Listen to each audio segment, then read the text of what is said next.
Hello नमस्कार, आप लोग को फ़ानी केमिस्ट स्वागत है। और यहाँ पर देखेंगे यूपी कैडेट केमिस्ट्री की जो सीरीज चल रही है उसके पार्ट 10 को। तो फटाफट जुड़ जाइए और इसको शेयर करें ताकि मैक्सिमम लोग पास चीज़ें पहुँच सके। यहाँ पे देखेंगे मॉडल पेपर जो कि आपके केमिस्ट्री के लिए है, तो इसमें जो हम टॉपिक वाइज चीज़ों को देख रहे हैं। तो आज जो है हम यहाँ पर मोस्ट मॉडल क्वेश्चन देखने वाले हैं और इसका PDF आपको मिलता है टेलीग्राम चैनल पर, तो वहाँ पर जरूर जुड़ें ताकि आपको इसका PDF मिल जाए।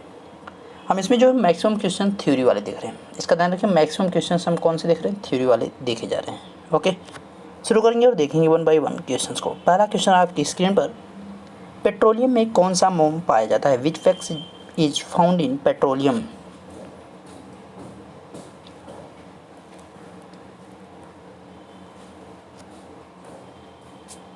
तो यहाँ पे अगर बात की जाएगी पेट्रोलियम में कौन सा मोम पाया जाता है तो किस प्रकार का मोम रहता है, वो पैराफिन मोम होता है। क्या होता है? पैराफिन मोम। फर्स्ट ऑप्शन आपका यहाँ पे सही है। नेक्स्ट, किस समूह के तत्वों को सिक्का धातु कहा जाता है? Which group of elements are called coin metals?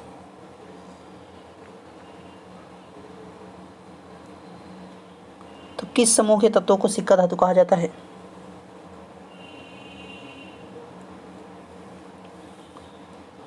तो यहाँ पे अगर राइट आंसर की बात की जाएगी, जो सिक्का धातुओं को कहा जाता है वो किसको कहा जाता है? फर्स्ट बी के जो भी आपके एलिमेंट होते हैं उनको क्या कहा जाता है? सिक्का धातु के तौर पर जाना जाता है। तो उनको पीरियोडिक टेबल में अभी हम देखते हैं कि उसमें जो है आते कौन कौन से हैं, तो उन चीज़ों को भी आपका यहाँ पे हम देखेंगे। फर्स्ट बी आपका है कहाँ पे, आगे देखते हैं। यहाँ पे देखिए अब पीरियोडिक टेबल, तो आपका फर्स्ट बी जो ए वाला दिख रहा है पोर्शन, फर्स्ट बी ए है। फर्स्ट बी में आपका क्या है? कॉपर है, Ag है, Au है, Rg है। ये आपके चार एलिमेंट्स हैं जिनको जो हम क्या कहते हैं, सिक्का धातु के तौर पर जानते हैं, तो इनका ध्यान रखिएगा। बाकी आपका फर्स्ट बी ए वाला है जिसमें जो आपका क्या आ रहा है, मतलब ये 2b आपका है। देखिए फर्स्ट बी, उसके बाद ये 2b हो गया, उसके बाद 3b यहाँ पे, 4b, 5b, 6b, 7b। ए की बात करें तो 1a आपका है, 2a है, 3a है, 4a, 5a, 6a, 7a, और इसको 8a कह सकते हैं। तो ये वाला आपका 8a दे रखा है। ओके, तो चीज़ों को क्लियर रखिएगा एकदम। नेक्स्ट देखिए, शून्य समूह में रखे गए तत्व को किस नाम से जानते हैं? यहाँ पे को रहेगा, को किस नाम से जानते हैं? Elements placed in the zero group are known by what name? तो उनको किस नाम से जाना जाता है? तो शून्य समूह में जिन्हें रखा गया उन्हें किस नाम से जाना जाता है? निष्क्रिय तत्व के इनएक्टिव एलिमेंट कहा जाता है। जैसे अभी आपने पीरियोडिक टेबल में देखा, तो लास्ट में हीलियम है, नियॉन है, आर्गन है, क्रिप्टन है, जिनोन है, रेडॉन है। तो ये सब क्या आप कहते हैं? आखिरी गैस हैं। ठीक है, एक गैसीय समूह भी इस वर्ग को जो है गैसीय वर्ग के तौर पर जाना जाता है। क्वेश्चन भी अभी आपको आगे देखने को शायद मिले। नेक्स्ट देखा जाएगा, किस वैज्ञानिक ने पोलोनियम तत्व की खोज की थी? Which scientist discovered the element polonium? ये क्वेश्चन आपने शायद देखा है एक बार। फ्रांसिस। आपने इस क्वेश्चन को शायद केमिस्ट्री में देखा और फिजिक्स में भी देखा होगा, या तो केमिस्ट्री में कहीं ना कहीं इसको आपने एक बार देखा है। तो यहाँ पे अगर बात की जाएगी पोलोनियम की, तो यहाँ पे किसने इसकी खोज की थी? तो यहाँ पे ऑप्शन में केवल मैरी क्यूरी है आपका, चाहे मैरी क्यूरी रहे या पेरी क्यूरी, दोनों आपके यहाँ पे राइट आंसर हो जाएंगे। ठीक है, अगर आपका पेरी क्यूरी रहता और मैरी क्यूरी दोनों साथ में, तो भी आपका क्या होता है, ये भी राइट आंसर होता, क्योंकि दोनों लोगों ने साथ में खोजा था 1998 में। 1998 में इसकी खोज की गई थी मैरी क्यूरी और पेरी क्यूरी के द्वारा। पोलोनियम का नाम जो क्या है, इसके देश के नाम पे, पोलैंड के नाम पर रखा गया है। यहाँ पे मैरी क्यूरी और पेरी क्यूरी के इनके जो है देश के नाम पर रखा गया है। नेक्स्ट, सबसे भारी धातु कौन सी है? Which is the heaviest metal?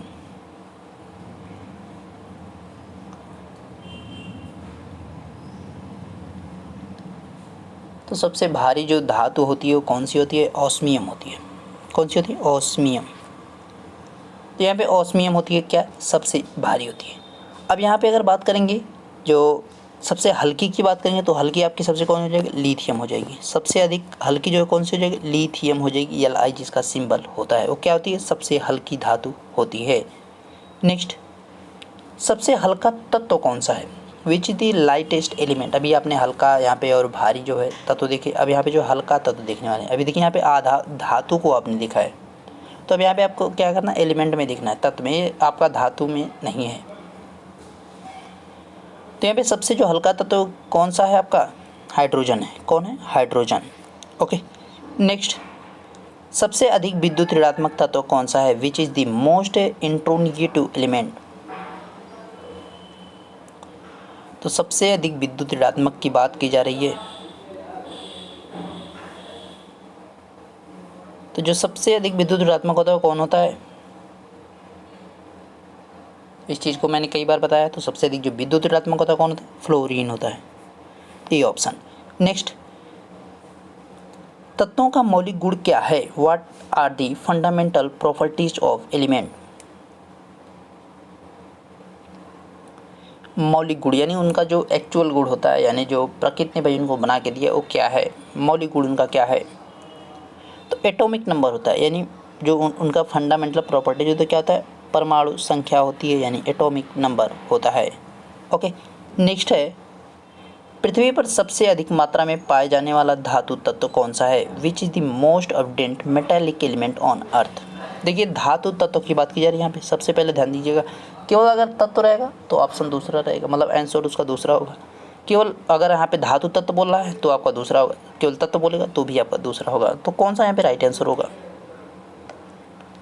तो धातु तत्व की अगर बात करेगा तो क्या होगा? Aluminium, most abundant metallic element, तो क्या हो जाएगा? एल्यूमिनियम हो जाएगा। अगर यहाँ पे आपका कहेगा कि केवल जो है एलिमेंट, मतलब जो है सबसे अधिक जो है यहाँ पे पाए जाने वाला जो है केवल तत्व अगर बोलेगा, सबसे अधिक पृथ्वी पर पाए जाने वाला जो तत्व है वो क्या रहेगा? ऑक्सीजन आपका हो जाएगा। सबसे अधिक मात्रा में पृथ्वी पर पाए जाने वाला तत्व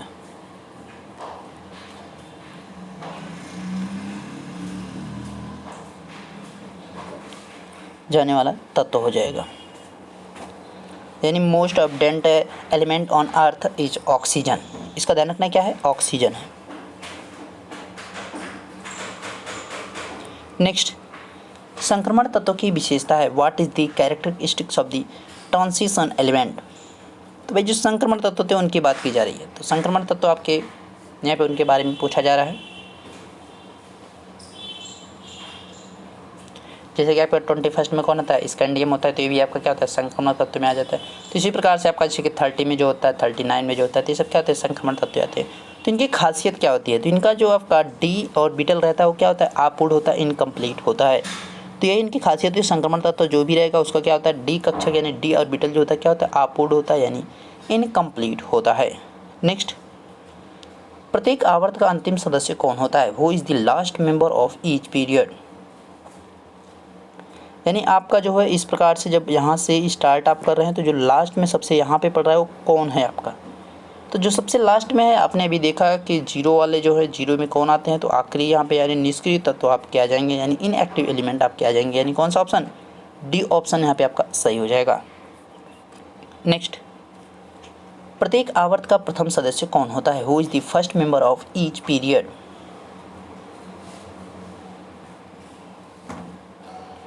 तो प्रत्येक आवर्त के प्रथम सदस्य की बात की जा रही है, यानी फर्स्ट मेंबर की बात की जा रही है, तो कौन होता है? तो अल्कली मेटल एलिमेंट्स होते हैं, यानी क्षार धातु तत्व होते हैं। क्षार धातु तत्व क्या होते हैं कि प्रथम कोई भी प्रत्येक आवर्त, जैसे अभी आपने क्या देखा कि लास्ट में आपका कौन से थे? निष्क्रिय तत्व हो जाते हैं, यानी आपके जो जीरो वाले थे उनकी बात की जाएगी। और यहाँ पे जो स्टार्टिंग में होंगे वो कौन से आएंगे? क्षार धातु तत्व हो जाएंगे। तीसरे और चौथे समूह के ऑक्साइड का समान गुणधर्म क्या है? What is the similar property of the oxide of the third and fourth groups. तो यहाँ पे क्या होगा राइट आंसर? 13 का राइट आंसर क्या हो जाएगा? देखिए, जो तीसरे और चौथे समूह के ऑक्साइड का समान गुण होता है तो क्या होता है? दोनों का जो है यहाँ पे संयुक्त रूप से क्षारीय और अम्लीय होता है, यानी एल्कलिक और एसिडिक होता है, यानी आपका A+B हो जाएगा, यानी आपका कौन सा ऑप्शन? सी ऑप्शन यहाँ पे सही हो जाएगा। नेक्स्ट देखिए, किस वैज्ञानिक ने सर्वप्रथम आवर्त सारणी का निर्माण किया? Which scientist first created the periodic table. भाई चाहे जैसे भी हो, मतलब अच्छा खराब जो भी बनाया गया, सबसे पहले किसने इसको बनाया? अगर कहें तो कोशिश किसने की कि भाई एक जो है पीरियोडिक टेबल हम बना के देते हैं, तत्वों को जो एक साथ जोड़ने की कोशिश किसने सबसे पहले की? तो किया था काम किसने? मेंडलीव ने। किसने किया था? मेंडलीव ने। मोज़ले की बात की जाए तो इन्होंने जो आज आधुनिक आवर्त सारणी हम जो वर्तमान में देखते हैं, इन्होंने क्या दिया था? आधुनिक आवर्त सारणी। यानी मॉडर्न जो पीरियोडिक टेबल है आधुनिक आवर्त सारणी, किसने दिया? मोजले ने दिया। आधुनिक आवर्त यानी जो मॉडर्न आपका पीरियोडिक टेबल है वो किसकी देन है? मोजले की देन है, जिसमें जो इन्होंने तत्वों के क्रम को जो है बहुत अच्छे से रखा, बहुत व्यवस्थित तरीके से रखा। नेक्स्ट देखिए, मेंडलीव की आवर्त सारणी में तत्वों के वर्गीकरण का आधार क्या है? What is the basis of the classification of the elements in the Mendeleev's periodic table. जब भाई मेंडलीव की जो पीरियोडिक टेबल थे उसमें जो है तत्वों को किस बेस पे रखा गया?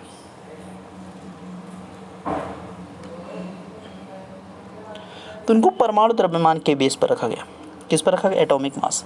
तो एटॉमिक मास वाला जो स्ट्रक्चर उनका बनाया गया था, मतलब उनके द्वारा जो प्रारूप बनाया गया था, वो क्या हो रहा था? फेल हो रहा था, क्योंकि कई जगह जैसे कि आपका होता है बेरिलियम और बोरॉन का जो है, इनके जो यहाँ पे एटॉमिक नंबर्स होते हैं जो आगे पीछे होते हैं, लेकिन जो आपका एटॉमिक नंबर्स के बाद एटॉमिक मास होता है वो क्या होते हैं? डिफरेंट वन होते हैं।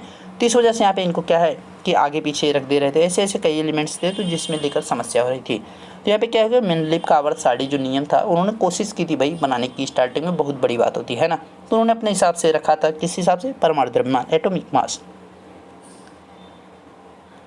आवर्त सारणी के उदग्र स्तंभों को क्या कहते हैं? What are the vertical columns of the periodic table called. अच्छा, पिछले वाले में जैसे यहाँ पे अब दिख रहा है, तो आपका जो वर्तमान में है वो किस में है? परमाणु संख्या पे, इसका भी ध्यान रखिएगा। जो आपका वर्तमान में यानी मोजले ने जो बनाया किस पर बेस्ड है? वो आपका इस समय जो करंट में आपका चला वो आपका किस पर रहेगा? एटॉमिक नंबर पे हो जाएगा। इसका भी आपको ध्यान रखना है। हाँ, अब इस पर आइए। What are the vertical columns of the periodic table called.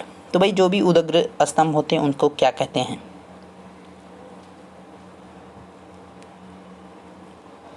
तो इस प्रकार से जो आपके होते हैं उनकी बात की जा रही है। तो इनको क्या कहेंगे हम? इनको वर्ग कहते हैं। क्या कहते हैं? वर्ग कहते हैं, यानी ग्रुप्स कहते हैं। और जो आपके क्षैतिज वाले होते हैं, जो क्षैतिज वाले होते हैं उनको हम क्या कहते हैं? जो पीरियड होते हैं उनको हम क्या कहते हैं? पीरियड कहते हैं, आवर्त कहते हैं। ये भी आपको क्या करना है? ध्यान रखना है।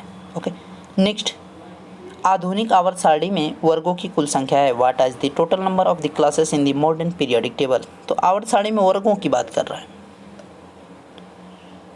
तो कितने वर्ग बनाए गए?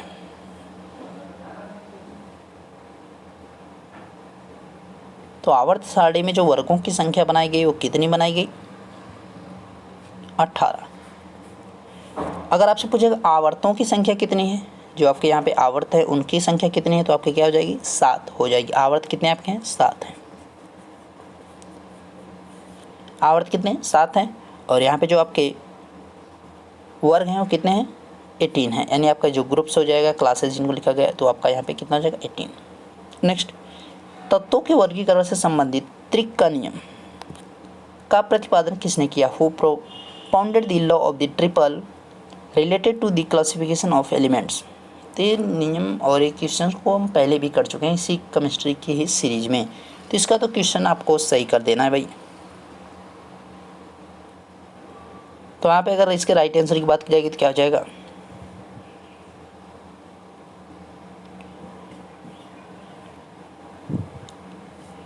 यहाँ पे इसका राइट आंसर क्या हो जाएगा? तो इसको किसने किया था भाई? डोब्रेनर ने किया था। किसने किया था? डोब्रेनर के द्वारा जो है त्रिक का नियम दिया गया था। और अष्टक का जो नियम आप बार बार सुनते हैं, अष्टक का नियम, अष्टक का नियम किसने दिया था? तो आपका न्यूलैंड ने दिया था। किसने दिया था? न्यूलैंड के द्वारा अष्टक का नियम दिया गया था। नेक्स्ट, विद्युत का सुचालक आधातु तत्व है। Which non metal element is a good conductor of electricity.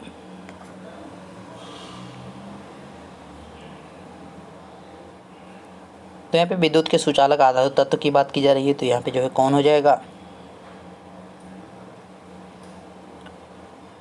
देखिए, विद्युत का सुचालक है कौन? आधातु तत्व। लेकिन आधातु जो होते हैं उनका क्या गुण होता है कि वो जो बैड कंडक्टर होते हैं, ठीक है, गुड कंडक्टर नहीं, वो बैड कंडक्टर होते हैं। लेकिन ऐसा कोई आधातु है जो भाई क्या होता है कि अच्छा सुचालक होता है, यानी गुड कंडक्टर होता है, वो बैड कंडक्टर नहीं, गुड कंडक्टर में आता है। तो कौन है? तो है आपका ग्रेफाइट। ग्रेफाइट जो होता है नॉन मेटल होने के बाद भी आपका क्या है कि एक गुड कंडक्टर है। अगर सबसे अच्छे गुड कंडक्टर की बात की जाएगी, जो सबसे अच्छा गुड कंडक्टर यानी जो बेस्ट गुड कंडक्टर होता है, बेस्ट यहाँ पे गुड कंडक्टर जो है आपका कौन सा होता है? तो सिल्वर हो जाएगा, यानी चांदी होता है। यानी सबसे अच्छा जो है सुचालक जो विद्युत का होता है कौन होता है? चांदी होता है, सिल्वर होता है। नेक्स्ट, सबसे अधिक क्रियाशील अधातु तत्व है। The most reactive metallic element is.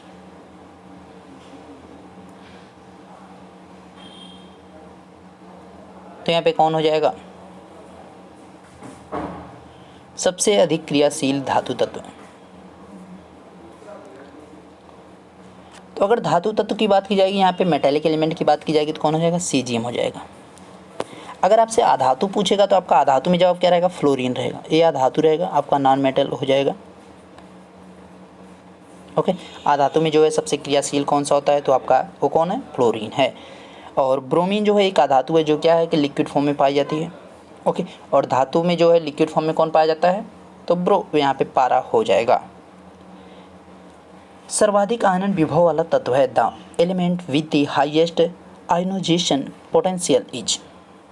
Ionization potential की बात कर रहा है, आयनन विभव की बात कर रहा है, तो सबसे ज़्यादा किसका होता है?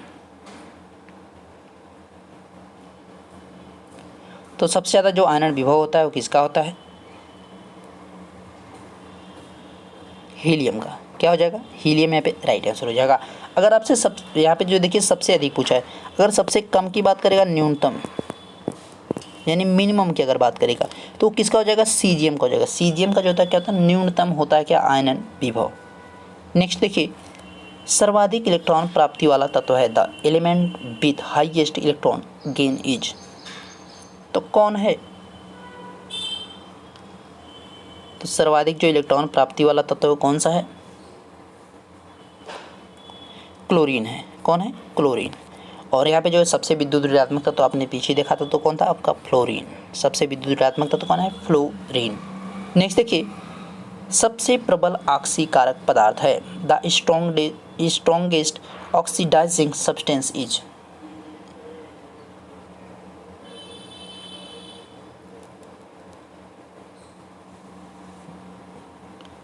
तो सबसे प्रबल जो ऑक्सीकारक पदार्थ है वो कौन सा है?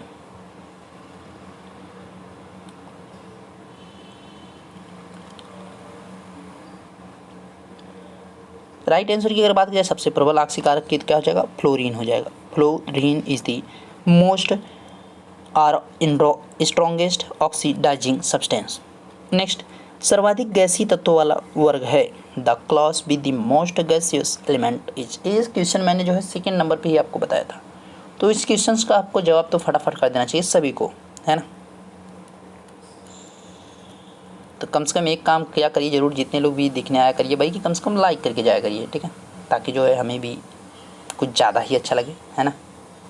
और देख रहे हैं आप लोग के कहने पर ही जो है हम केमिस्ट्री का जो है ज़्यादा से ज़्यादा वीडियो ला के आ रहे हैं। तो यहाँ पे अगर सर्वाधिक गैसों वालों की बात करें तो जो शून्य आपका वर्ग होता है उसको जो है यहाँ पे क्या कहते हैं? सर्वाधिक गैसों वाला, जो आपका लास्ट में था जिसमें जो है आपके इनएक्टिव एलिमेंट्स होते हैं जिनको हम आखिरी गैस कहते हैं। मानव शरीर में सर्वाधिक मात्रा में पाया जाने वाला तत्व कौन है? Which element is found in the maximum quantity in human body. देखिए, मानव शरीर में सर्वाधिक मात्रा में कौन सा तत्व पाया जाता है? जो पृथ्वी पे सर्वाधिक मात्रा में आपका तत्व पाया जाएगा वही आपका मानव शरीर में भी पाया जाता है। तो पृथ्वी पे सर्वाधिक मात्रा में जो पाया जाने वाला तत्व है वो कौन सा आपका है? तो ऑक्सीजन है। उसी प्रकार से आपका क्या जाएगा? मानव शरीर में भी सर्वाधिक मात्रा में कौन पाया जाता है? ऑक्सीजन पाया जाता है। इस चीज़ का ध्यान रखिएगा। तो आपके जो क्वेश्चन थे 25 सभी कंप्लीट हो गए और इसी के साथ आपका वीडियो भी कंप्लीट हो गया। PDF इसका मिल जाएगा आपको टेलीग्राम चैनल पर, तो वहाँ पे अवश्य जुड़े ताकि आपको इसका PDF मिल जाए। और अगर किसी भी चीज़ को लेकर आपको डाउट है तो उसको जो है हमें जो है कमेंट करिएगा, या तो आप जो है व्हाट्सअप हमें कर सकते हैं। मिलते हैं नेक्स्ट वीडियो में, देखते रहिए तब तक। Final exam with Ashish sir. Thank you.